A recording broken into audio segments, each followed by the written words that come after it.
Geeks and geekettes, ladies and gentlemen, boys and girls, gats and kittens, comic book fans all around the world. Yes, I am back. I am back.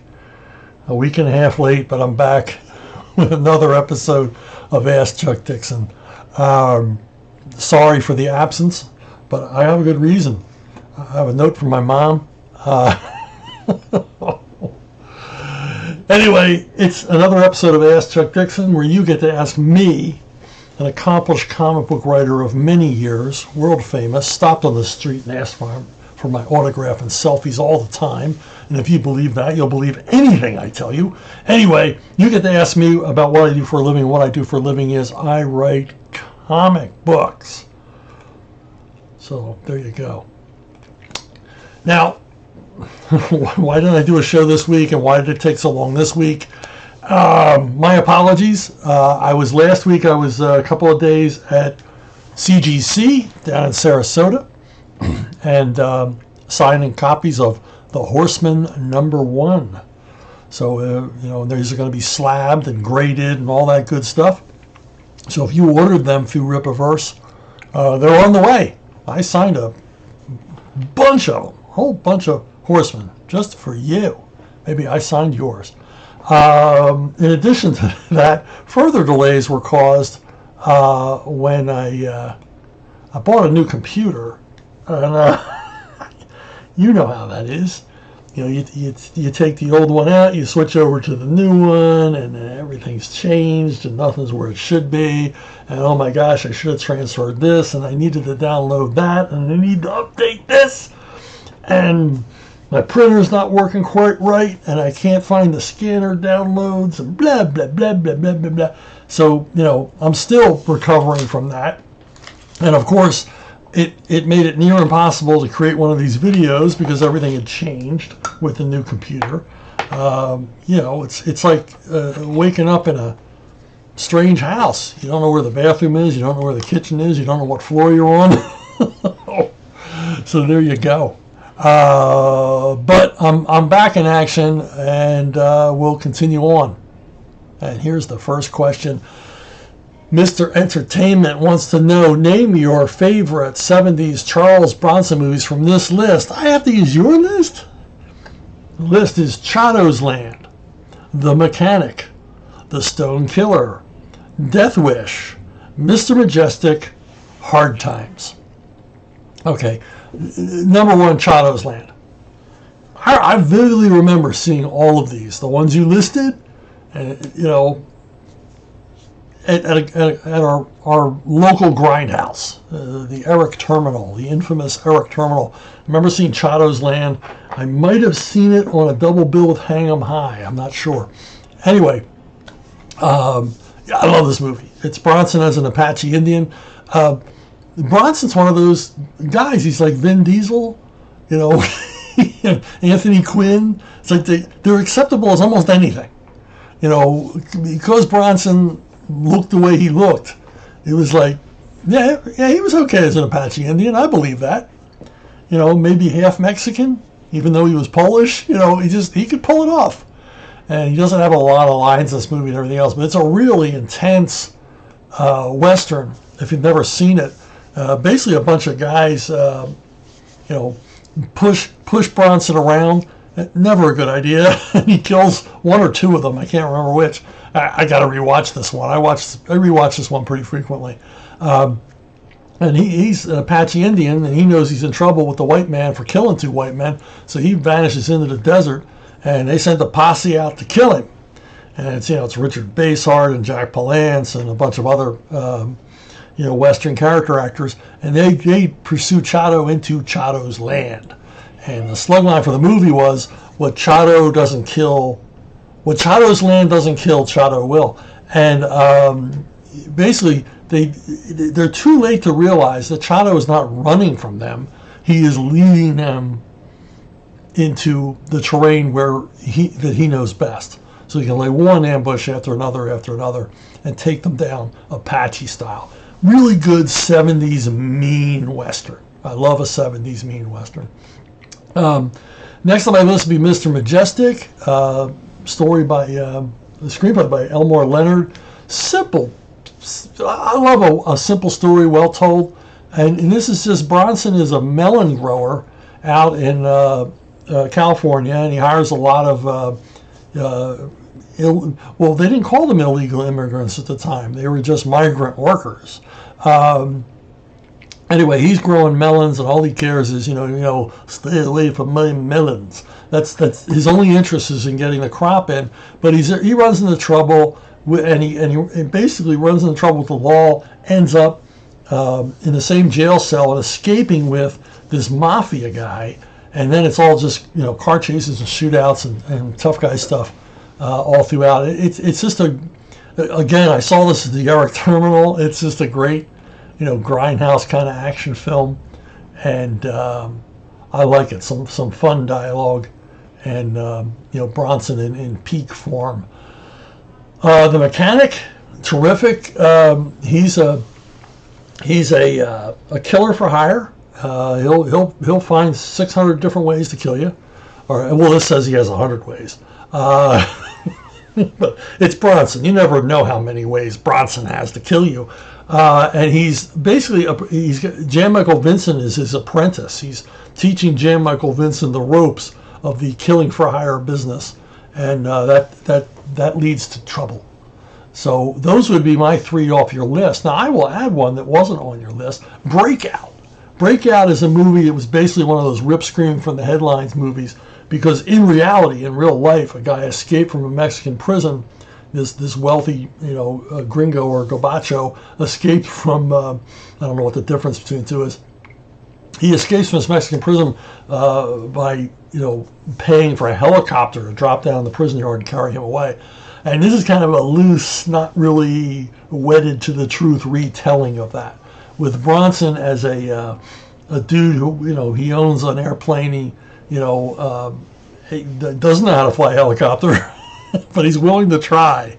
He's willing to learn, and he runs this little aviation company out in some, border area in the desert. And his business partner is Randy Quaid. And if it sounds funny, it is, because Bronson plays this one not for comedy, but for humor. So we get to see Bronson's humor chops, and he can be a very funny guy, and. It's a fun movie. The only downside of this movie is Robert Duvall. Robert Duvall is an amazing actor. Usually gives a fantastic performance. I don't think he wanted to be in this movie. He's sort of over the top in his roles. He doesn't seem to be in the same movie everyone else is in, and that's unusual for Duvall. I mean, maybe I should blame the director, or maybe Duvall just didn't want to be in it. But he didn't phone it in. He just sort of went over the top. Overreacting to things, or maybe they just chose the wrong takes. You never know with these things. Maybe the director was angry at Robert Duvall and says, "We're going to use all his bad takes." So I'm not going to blame Duvall, because he's batting 900 in the acting department. I mean, Robert Duvall, you're assured of an excellent performance, and usually a very restrained performance, which is what made this movie so unusual. So there you go. Those are my big Bronson. And then there's others as the years go on. I really like Breakheart Pass a whole lot. So, and From Noon Till 3, another good one. And I saw all the ones that are on your list. It's funny because Death Wish, everybody thinks of Death Wish. I saw Death Wish twice. And I don't really ever want to see it again. It was a little too brutal for me. Not him killing people, but the inciting incident, if you know what I mean. The thing that pisses him off. I thought that scene was way out of line. We didn't need to see that much detail. Anyway, that's just me. Yvonne McGila. I've always thought that Alan Grant lived in the U.S. at the time he wrote Batman. I know he was Scottish, but even so, in my head, he should have moved there to work at D.C.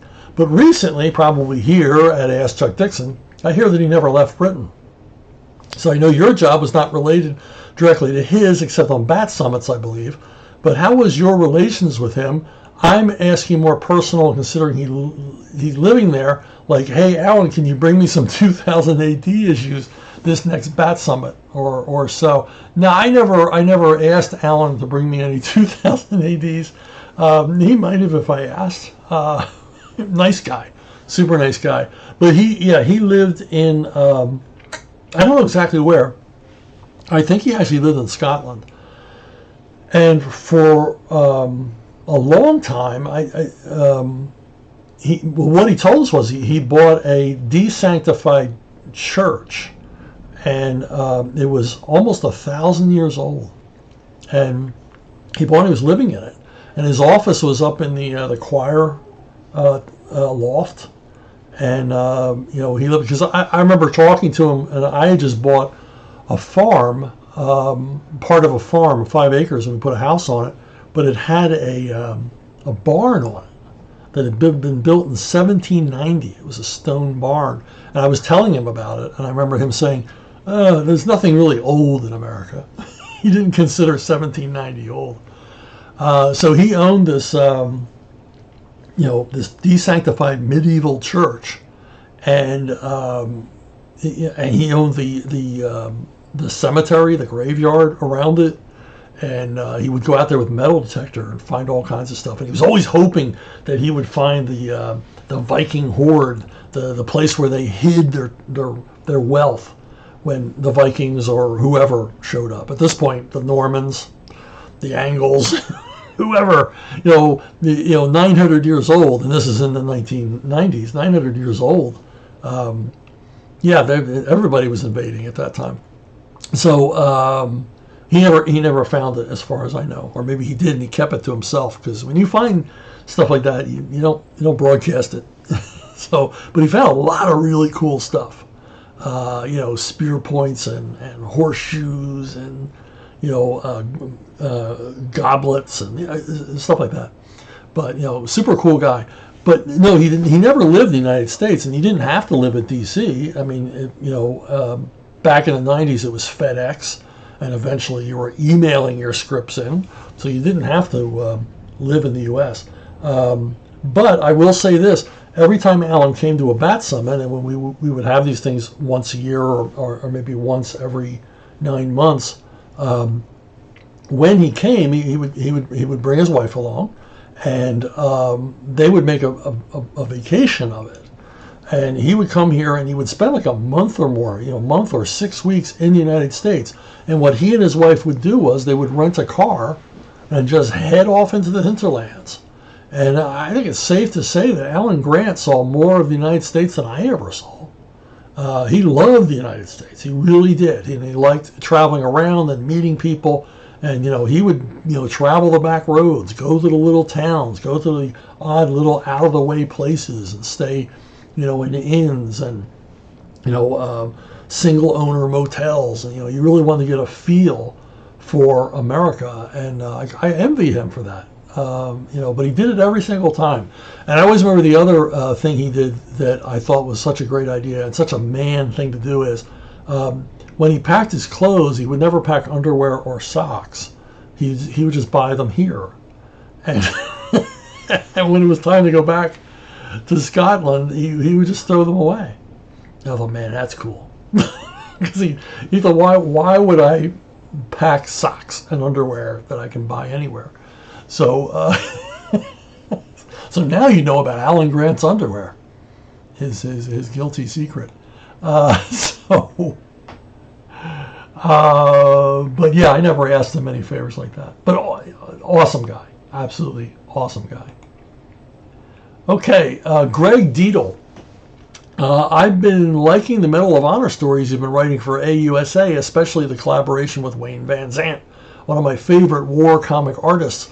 Do you know if these stories will be collected into a print version? If they have, where are they available? Anyway, I hope the series continues. More people need to know what these brave men and women did, and I could not agree with you more. The Medal of Honor series, it's just an honor to write these, to get to do the research. Joseph Craig of AUSA, he gathers, almost all the research material for me to pick through, and then I write the script. He makes his own corrections, and then it's handed over to actual historians who look over it to make sure I haven't, completely made stuff up. And it of all the things I've ever written, these take the longest. I can usually do 8 pages of comics a day. With these, it's 4 pages a day. I can't do any more because of all the intense research.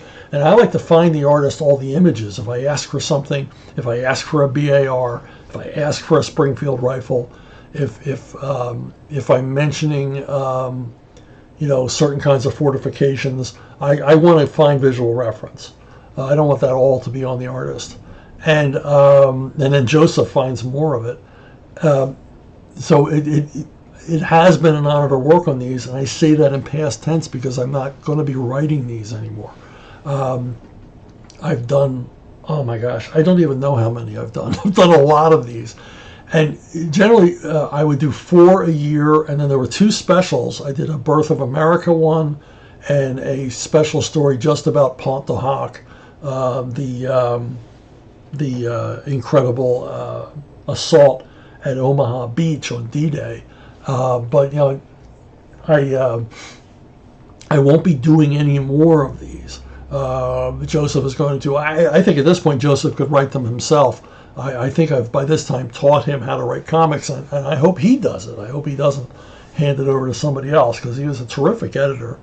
And anyway, so I won't be doing any more of these. Now, as far as it being collected, they are collected. Each year, the 4 episodes are collected into a cardstock comic book, and this is given away at AUSA's convention every year. So if you attend the AUSA convention, you get a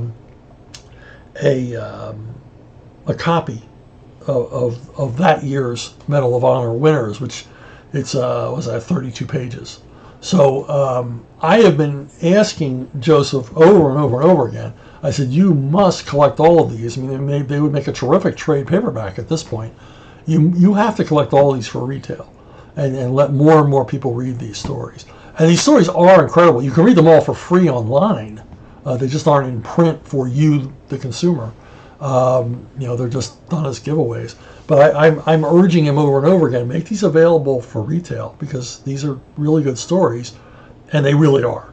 I mean, these guys, like Flo Groberg, Afghanistan, Army, total stud.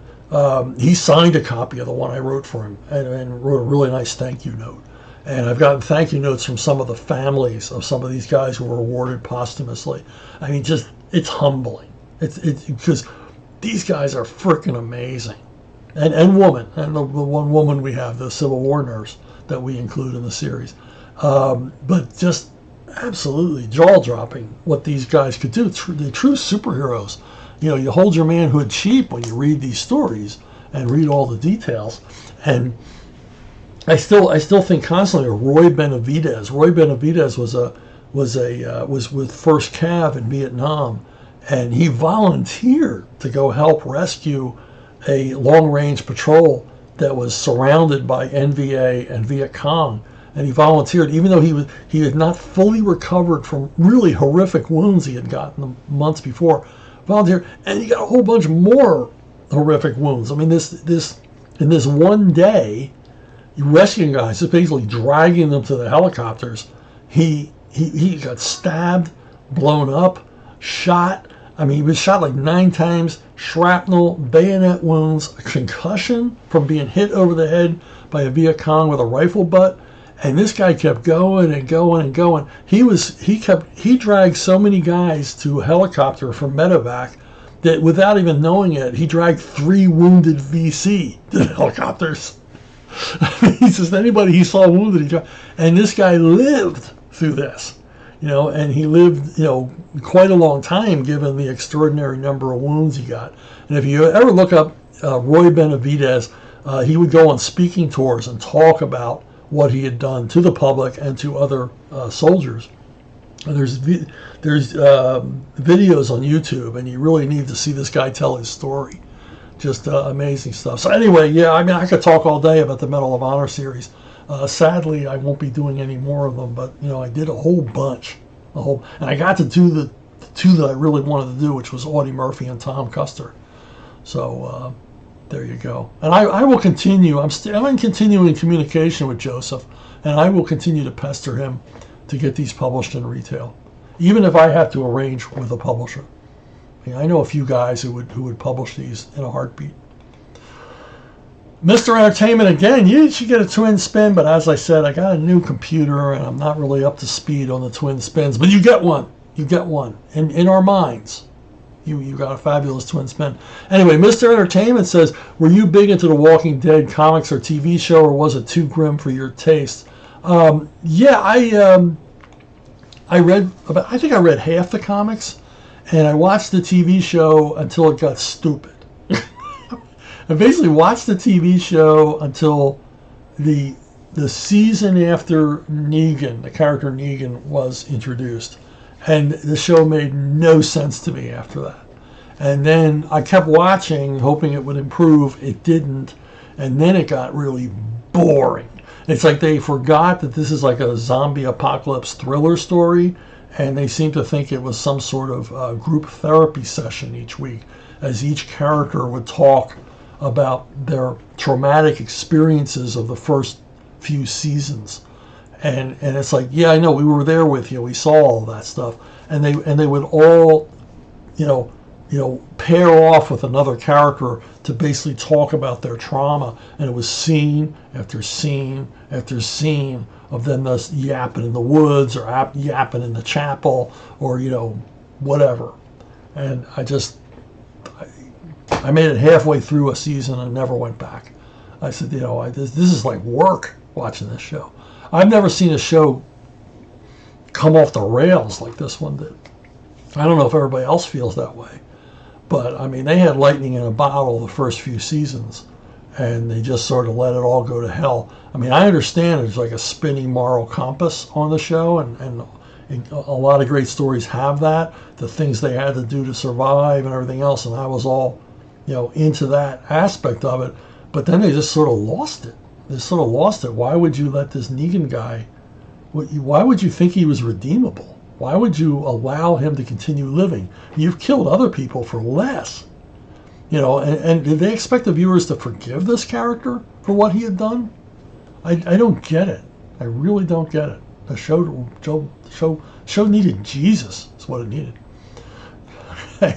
Kieran Brunkard, what are your favorite superhero movies and TV series? Do you like animation? Let me answer the second one first.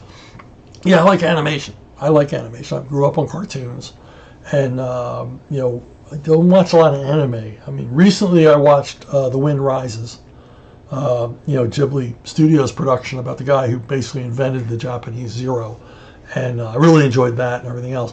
But before you say, hey Chuck, you and your highfalutin art house animation, what about real cartoons? Yeah, I love real cartoons. I mean, a couple of weeks ago I went on a Foghorn Leghorn binge. I watched a whole bunch of Foghorn Leghorn, and occasionally I'll jump in and watch a bunch of Donald Ducks or Tom and Jerry's. Droopy's a favorite. I can sit down and watch 2 hours of Tex Avery, absolutely no problem.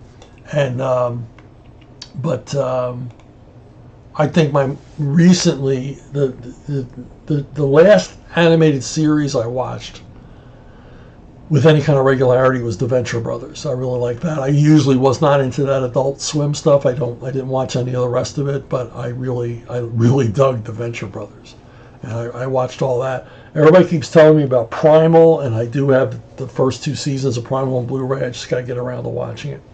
So, but yeah, I like cartoons. Now, Marvel superhero movies, not just Marvel movies. My top 3: Iron Man, the first Iron Man movie. It's just a hell of a movie because it follows the source material, but it builds upon the source material, but it never gets far from the source material, and to me that is the key. The other thing I think that makes Iron Man a success is they didn't have an enormous budget for it. I mean, they were cutting stuff out of the screenplay. We can't afford this, we can't afford that, and making compromises. And they were all creative compromises. I think it made it a better movie. I think too many times these movies, they're like the government. It's like, we got all the money in the world to spend, and so you're not coming up with creative solutions. You're just throwing stuff out there because you can.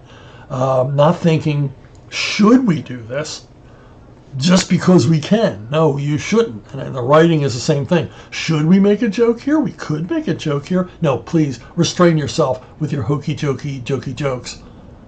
I want a somewhat serious superhero movie. Yeah, you can have humor, but not outright comedy, which I'm seeing more and more of in these things. The next one, Spider-Man 2, my favorite of all the Spider-Man movies. This one is so much like the Lee Ditko comics, so much like it.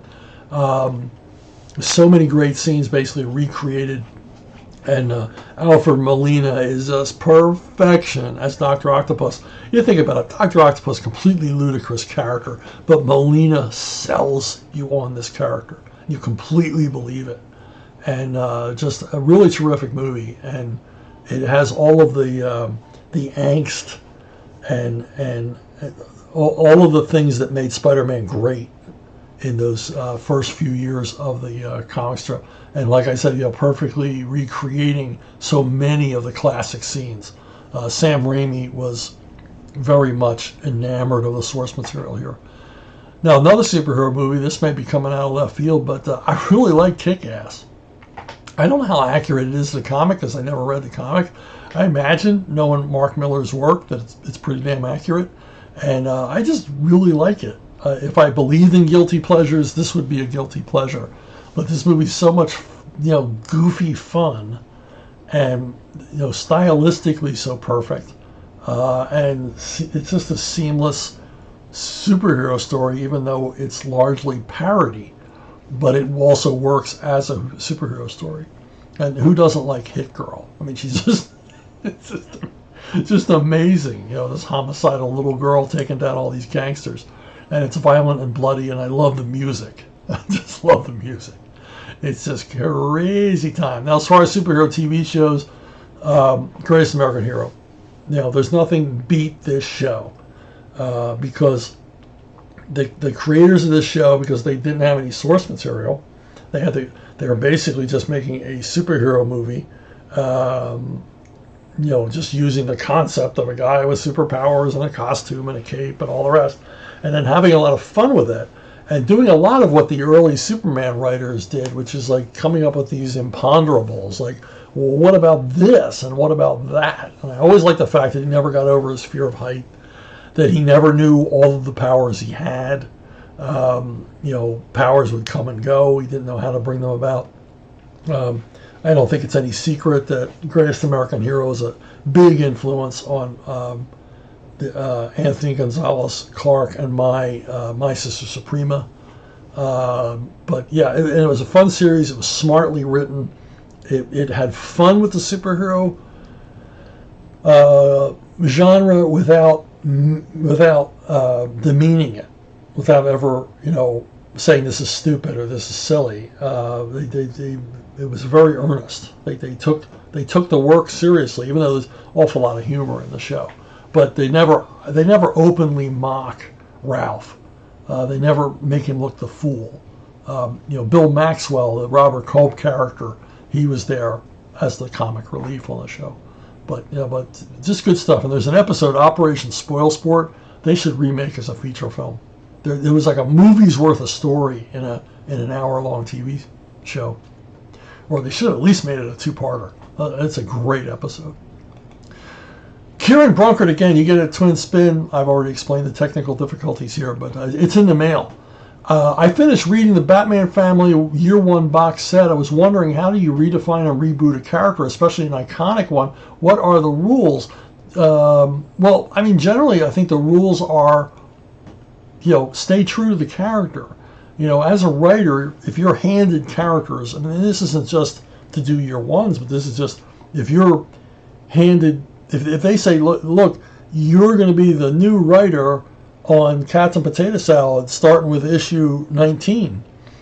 You need to read issues 1 through 18, and you need to figure out what made that character cool, what made that character interesting, and the weight is even more on you when it's issue 519, because now you've got generations of people who have expectations of this character, and you've got to learn that character. You've got to discern what is it the readers liked. You can't just go off on your own. You know, you've got to examine what I call it the coolness factor. I mean, what made this character click with readers, and how do I maintain that? How do I keep that energy, that interest going, and keep the regular readers happy? And the thing is, I mean, you know, with something like year one, we didn't change anything. Scott Beatty and I stayed absolutely true to Batgirl's earliest years, but we had the real estate to expand, so we just sort of added things. I mentioned before, she first appears as Batgirl at a costume party in her very first appearance in Detective Comics, and in that very same issue, in the backup story, the Elongated Man goes to a costume party with his wife. And so Scott and I decided, well, let's make it the same costume party. So we did things like that, and that doesn't really alter the character or anything else. It enhances it. And, you know, we had time, you know, she has a little bit more time for introspection and things like that. And then we wedded her to Killer Moth as, you know, he's her bête noir. I don't think that was the case in the original comics, that he was her recurring villain. Maybe it was. I'm not sure. Scott Beatty was the continuity king here. He was the one, you know, saying, yeah, let's do this, let's do this, let's do, you know, he was remembering everything from comics that I had forgotten, you know, from 20 years earlier. And, but the thing is, we didn't change anything. We enhanced it. And that's what the fans like. You know, you want to see your character in the best light. You want that coolness factor maintained and brought out more. And that was our job on the year one books, is to not only explain basically the first year of Barbara Gordon as Batgirl and her evolution toward awesomeness, but to present it as dramatically as possible, in the best light as possible, and come up with some surprises and twists and turns without denigrating a character or changing it forever, or, you know, just basically putting our stamp on it because, oh, we've got big egos and we want everybody to remember. Scott and I just want to tell you an awesome story. It already was an awesome story, but we wanted to bring out all of the awesomeness, and that was our job to do that. And like I say, always, we were the invisible hand. We were in the background. You know, couldn't see us behind the curtain. We wanted you to concentrate on the story, the character, you know, and all the things that you remembered about that character that you really liked. And we were going to bring all of them center stage and remind you of why Batgirl, you know, or Robin, or Nightwing were such great characters. And that's really the job of a comic book writer every month. Not just on the special projects. The way you don't want to do it is just throw everything out, tell the readers go to hell, tell the fans your opinions don't matter, and we're just going to do what we want to do because this is good for you. And if you don't like it, you're stupid. That's not a winning strategy. As the people who do that are beginning painfully to realize. Even again, you get a double spin too, a twin spin. I'm Brazilian, but I often have meetings with my American co-workers, colleagues, most of them from Minnesota. Some time ago, I used this line, "see you down the road," as a goodbye in some meetings, but I got a very unexpected results. They found it very weird. Some kind of laughed, but another friend came to the point that he actually corrected me, like, don't say that.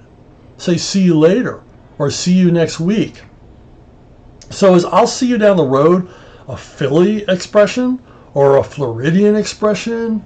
Or did I probably miss the timing or exact meaning of this expression? Or is it maybe awkward just for Minnesotans? Yeah, "see you down the road." I don't know where "see you down the road" comes from. I mean, it's just an Americanism. And, you know, I don't see the problem with it, you know.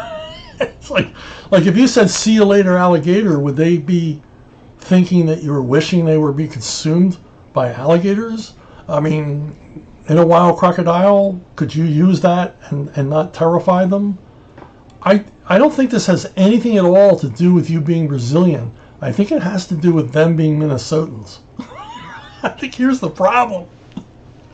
How uptight is the room when a guy just says, see you down the road? That's some sort of somebody actually pulls you aside and says you shouldn't say that? Say whatever you want. It's like, see you down the road. It's a harmless expression. So, yeah, I don't get it. I really don't get it. You didn't do anything wrong. And I think everybody listening to me agrees, But I'm sorry that you picked the phrase up from me and made a difficult situation for yourself. But it's not your fault. So, Eve, I'm going to yield again. Triple spin. Batcave trophies. About the Batcave trophies, Dinosaur, Giant Penny, was there a Denny O'Neill's Bat Bible rule for those trophies? Have you or Doug or Alan added or tried to add any trophy to the Batcave during your run? Was this another thing you three guys were very aligned about? Like, where is the kitchen room in the Wayne Manor? Yeah, I think we all understood that, certain props needed to be there. The big Joker card, the Dinosaur, the penny. I like showing Batman's basically wardrobe room with all the different Bat costumes in it. And I think we added the Robin costumes in the glass cases, Dick Grayson's costume and Jason Todd's costume. If I remember right, we had an empty display case for one day Tim Drake's costume would go in there. So Denny had no directives about that. Just like all of us knowing where the kitchen was in Wayne Manor, I think Denny understood that we understood, what the cave was about. I don't think we consciously made any additions to the story. I remember I wrote a thing called The Chalice with John Van Fleet, who came up with the plot line, and I added a vault room where Batman keeps his piece of kryptonite. In case Superman were ever to go to Berserk, or if any Kryptonians with bad intentions were ever to show up, Batman could defeat them, because the man plans ahead. But there were no directives on the Batcave other than Graham Nolan. They commissioned Graham Nolan to do drawings of the Batcave. So we had, diagrams. So we, mostly for the artists, so the artists could be consistent in the look of the cave. And it was cool because with Graham doing that, we were allowed to rethink it and think about a lot of stuff. Where would I came up with the idea that there would be a computer cold room underneath the main floor, where we see Batman and Robin, sitting at their computer console, or where the Batmobile is, as you see in this picture. Underneath that was a cold room, and it was cooled with water from subterranean streams, would be run through pipes to keep it. And I think I said that he had 3 Cray computers, which at the time were top of the line mainframe computers, the most powerful computers you could get. Of course, your cell phone probably does more than they did now, but things like that. We got to think about things like that. And because it was Graham doing it, he designed the corridor, the staircase that leads down to the subway platform where the subway rocket was, and things like that. So the Batcave obviously changes over time, evolves, and the rest of it. But largely we were left on our own. And in fact, in addition to doing the Batcave drawings, Graham did a number of short stories about the trophies, the various trophies, and wrote. He either rewrote the stories of how the trophies originally got there, just retelling them, or came up with new ones. I can't remember, but they were really cool stories, because Graham is just such a Batman scholar. He was the perfect guy to work on it, and they were I think 8-page stories explaining the trophies. And he did it. I don't know how many of them he did. He didn't do enough for a whole trade. And I think in his mind that's what he wanted to do, was a whole trade worth of these things. But cool stuff. They were great days working on that stuff. Ramsire 7. Hey Chuck, you recently talked about the science fiction authors you've read, including some of the hard science fiction writers such as Paul and Clark. I've heard you mention Robert Heinlein a few times, but I don't think I've ever heard your opinions of him or his books. Have you read much of Heinlein? Are you a fan? What do you think of his future history stories and his characters such as Lazarus Long? I read a lot of early Heinlein, when it was Green Hills of Earth and The Roads Must Roll, and obviously Starship Troopers and a bunch of stuff like that. Really didn't read his later stuff when he kind of became like a sort of a science fiction philosopher king, and he was writing like Jonathan Swift type science fiction stories. I didn't really get into all that stuff, but I dug what I read. I always remember this story because he would write a lot about like blue collar guys in space, truck drivers in space and things like that. And I remember a story where a ship gets holed by a small meteor, and they're going to lose all their atmosphere.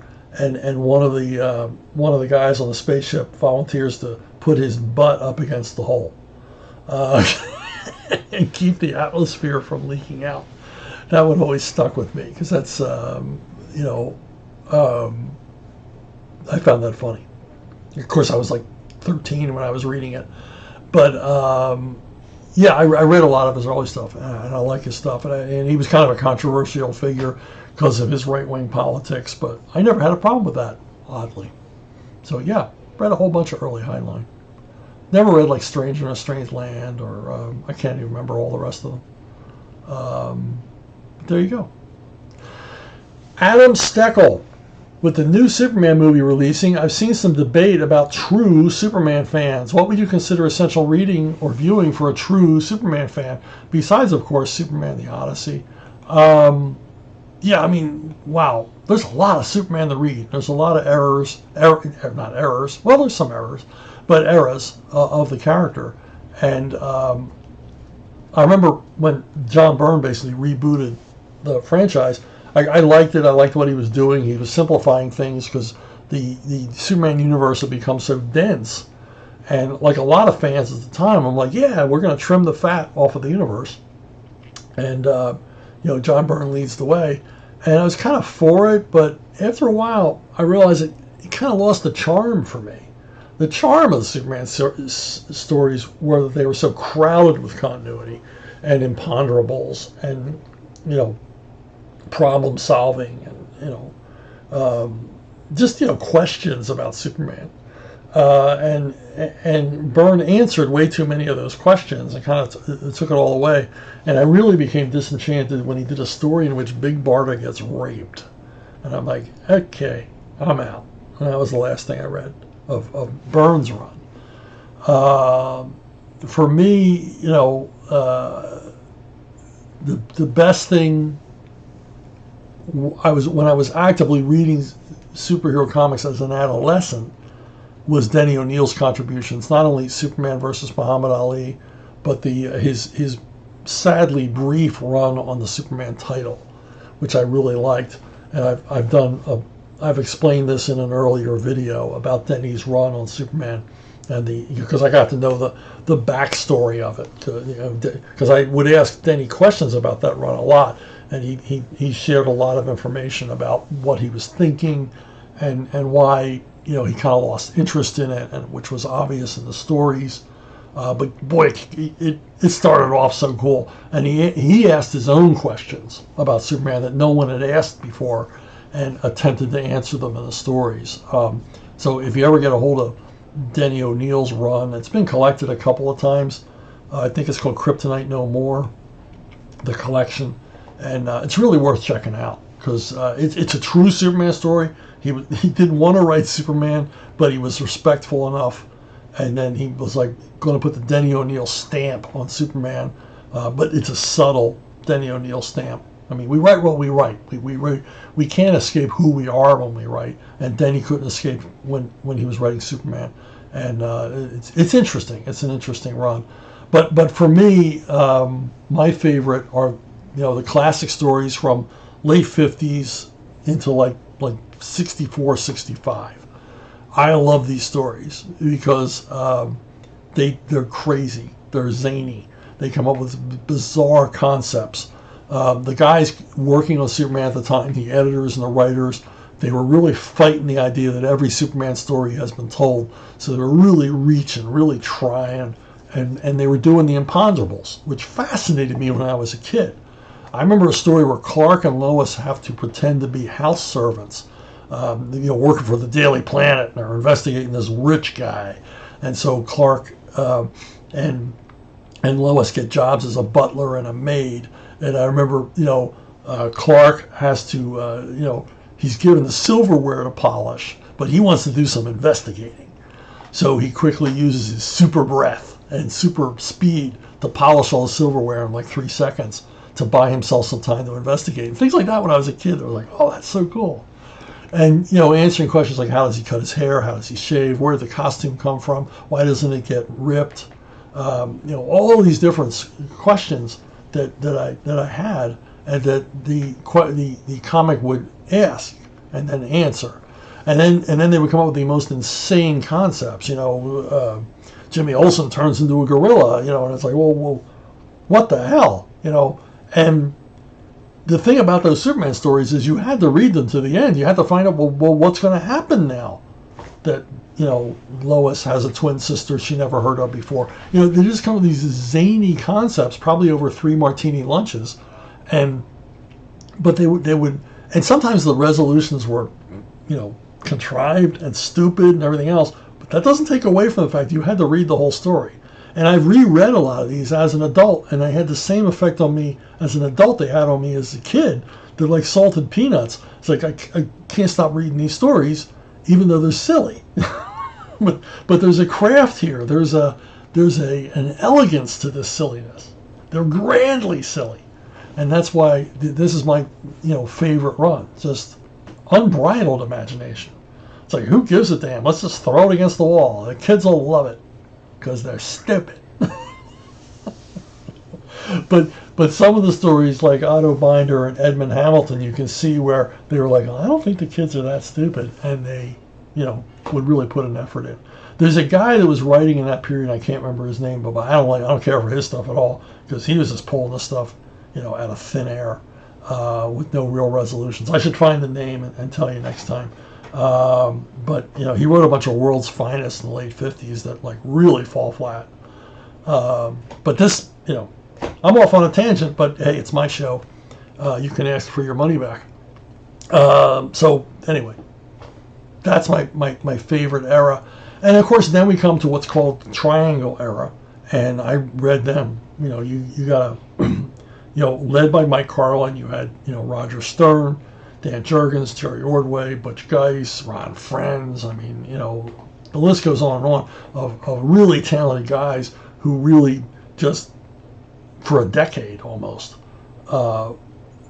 guided Superman to,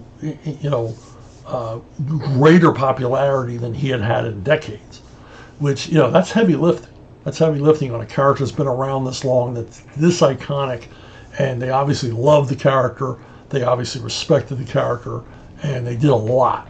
They did a lot of what Mike Carlin calls the illusion of change to keep you interested and excited. And it's a hell of a run. The Triangle run is a hell of a run. Now, you mentioned the movie, and I know I'm going to get the inevitable question, Chuck, what'd you think of the movie? I have not seen the movie. Chances are I will never see this movie. I know this will shock you, but I've only ever seen one Superman movie. I saw the first Christopher Reeve movie. I didn't even go to the movies to see it. I saw it on HBO one time, and I don't like any of the Superman movies. To be fair, I don't like any of the Batman movies either. But the Batman movies I've watched for the most part, but I would never rewatch them. So I hate to disappoint you. So I haven't seen this one, and quite frankly, I probably won't. So there you go. Hey, I've got these exclusive postcards. You can only get them one way, and I'll send you 5 of these postcards. And all you got to do is join me at Subscribestar. Subscribestar, Chuck Dixon. The link will be below this video. And if you become a $5 member, you will get these 5 signed postcards just for you. In addition to that, when you first join Subscribestar, you'll get a big old package of stuff signed by me. In addition to the postcards, you will get signed comics and other, tchotchkes and goodies that are worth a whole lot more than your $5. I will promise you that. And as each month comes, you will get digital goodies, unpublished scripts, or scripts for unpublished comics. Sometimes in a PDF file with an entire unpublished comic book in it with the script. For example, a few months ago, I gave Subscribestar members my treatment for Expendables 2. I've given over a story called Birds of Prey 1943, the full artwork and the script for an unpublished issue of Birds of Prey. Stuff like that. And in the past, members have received signed, comics. The first Something Big was given free to members. So throughout the year you'll get stuff. Now you'll say, Chuck, what do you need $5 from me for? This is the money that I use. It's the Chuck Dixon slush fund for creating things like My Sister Suprema, Something Big, the upcoming Buttermilk, and Sword of Wood. This is how I pay my artists. I don't pay myself out of this fund because, frankly, there's no money left over after I paid the artists. But this allows me total creative freedom. Instead of crowdfunding these projects, I reach out to subscribers. And I don't have a lot of subscribers, but you guys have managed to, because my artists have other assignments and can't dedicate themselves fully to each of my projects, and the projects take years to produce. So far you guys have kept up. So you subscribers, any of you subscribers listening, you have funded any number of comic projects. And but anyway, join it. I'm trying to build a community over there for you to communicate. Also on the Subscribestar website, you hear first about anything that's going on. With Subscribestar subscribers were the first to hear all the news about a working man. And they're the first to see artwork from upcoming projects and things like that. So you might want to check it out. I would certainly appreciate it if you would. Again, if you want to get a hold of me, BrunoBookstore@gmail.com. BrunoBookstore@gmail.com is the most reliable way to reach me with your awesome questions. Fantastic questions this week. I promise the spins will be back when I appear again. And I apologize for the lateness. And I hope it'll never happen again. And I want to thank all of you for liking, subscribing, spreading the word, watching, listening, whatever you do. And don't worry about it, my Brazilian friend. I'll see you down the road.